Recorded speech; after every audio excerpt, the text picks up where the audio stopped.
Hello friends, welcome back to my channel Adam's cafe.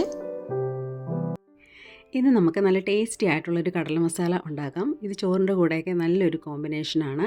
അതുപോലെ lunch ബോക്സിലൊക്കെ കൊടുത്തുവിടാൻ പറ്റിയ നല്ലൊരു ഡിഷാണിത്. അപ്പോൾ നമുക്ക് നേരെ വീഡിയോയിലോട്ട് പോകാം. എങ്ങനെയാണ് വളരെ സിമ്പിളായിട്ടും അതേപോലെ ടേസ്റ്റി ആയിട്ടുള്ള ഈ ഒരു കടല മസാല തയ്യാറാക്കുന്നതെന്ന് നോക്കാം. സ്റ്റൗവിലൊരു പാൻ വെച്ച് ചൂടായി വരുമ്പോഴത്തേക്കും അതിനകത്തേക്ക് നമുക്ക് 1.5 ടേബിൾ സ്പൂൺ അളവിന് വെളിച്ചെണ്ണ ചേർത്ത് കൊടുക്കാം. ചൂടായ എണ്ണയിലോട്ട് 1/2 ടീസ്പൂൺ അളവിന് കടുകും കൂടി ചേർത്ത് കൊടുക്കുകയാണ്. കടുകൊക്കെ പൊട്ടിയ ശേഷം പിന്നെ നമുക്ക് ഇതിനകത്തേക്ക് ചേർക്കേണ്ടത് കുറച്ച് തേങ്ങാക്കൊത്താണ്. ഒരു പിടി തേങ്ങാക്കൊത്താണ് ഞാനിവിടെ ചേർക്കുന്നത്. ഏകദേശം ഒരു 1/4 കപ്പ് അളവിനാണ് ചേർക്കുന്നത്. ഇനി അതൊന്ന് വഴറ്റിയെടുക്കാം. ചേർത്ത് കൊടുത്ത തേങ്ങാക്കൊത്തൊക്കെ മൂത്ത് വരുന്ന സമയത്ത് ഇതിനകത്തേക്ക് നമുക്ക് കുറച്ച് കറിവേപ്പിലയും 1-2 വറ്റൽമുളക് മുറിച്ചതും കൂടി ചേർത്ത് കൊടുക്കാം. പിന്നീട് നമ്മൾ ഇതിനകത്തേക്ക് ചേർക്കുന്നത് 7 അല്ലി ചുവന്നുള്ളി ഒന്ന് ചതച്ചെടുത്തതാണ്. ഒരു 5 അല്ലി സാധാരണ വലുപ്പത്തിലുള്ള 5 അല്ലി വെളുത്തുള്ളി ചതച്ചത്, 2 പച്ചമുളക്, ഇഞ്ചി ഒരു 1/4 ഇഞ്ച് വലുപ്പത്തിലുള്ള കഷ്ണം പൊടിയായി അരിഞ്ഞത്. ഇത്രയാണ്. അപ്പോൾ നമ്മൾ ചേർത്ത് കൊടുത്ത പച്ചമുളക് ഒന്ന് നടുഭാഗത്തൂടെ കട്ട് ചെയ്തിട്ടാണ് നമ്മൾ ചേർത്ത് കൊടുത്തിരിക്കുന്നത്. ഇനി ഇത് നമുക്കൊന്ന് വഴറ്റിയെടുക്കാം. ഇതിൻ്റെ നിറമൊക്കെ മാറി ഒരു ലൈറ്റ് ബ്രൗൺ ആയി വരുന്ന രീതിയിൽ വഴറ്റിയെടുക്കാം. നമ്മൾ ചേർത്ത് കൊടുത്ത ഉള്ളിയും വെളുത്തുള്ളിയും ഇഞ്ചിയൊക്കെ മൂത്ത് വരുമ്പോഴത്തേക്കും അതിനകത്തേക്ക് നമുക്ക് ചേർക്കേണ്ട മസാലപ്പൊടികളാണ്.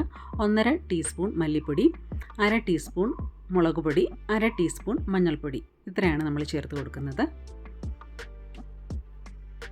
നമ്മൾ ചേർത്ത് കൊടുത്ത പൊടികളൊക്കെ ലോ ഫ്ലെയിമിൽ വെച്ച് നന്നായിട്ടൊന്ന് മൂപ്പിച്ചെടുക്കണം. അതിനുശേഷം നമുക്കിതിനകത്തേക്ക് ചേർക്കാനുള്ളത് 2 ടീസ്പൂൺ അളവിന് ചില്ലി ഫ്ലേക്സ് ആണ്.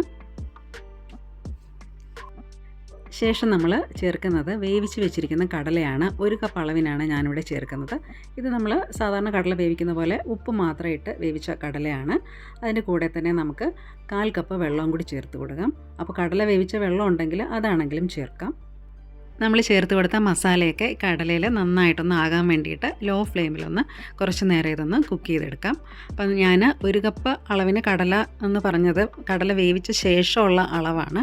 നമ്മൾ സാധാരണ ബ്രേക്ക്ഫാസ്റ്റിനൊക്കെ കടലക്കറി ഉണ്ടാക്കാനായിട്ട് കടല വേവിക്കുന്ന സമയത്ത് അതിൽ നിന്ന് കുറച്ച് എടുത്ത് മാറ്റിയാൽ മതിയാകും. നമ്മൾ കടല വേവിക്കുമ്പോൾ ഉപ്പ് ചേർത്തിട്ടായിരുന്നു വേവിച്ചത്. അതുകൊണ്ട് നോക്കിയിട്ട് ആവശ്യമുണ്ടെങ്കിൽ മാത്രം ചേർക്കുക. ഇനി നമ്മൾ കടല മസാലയിലോട്ട് 1/2 ടീസ്പൂൺ അളവിന് ഗരം മസാലപ്പൊടി ചേർത്ത് കൊടുക്കുന്നുണ്ട്.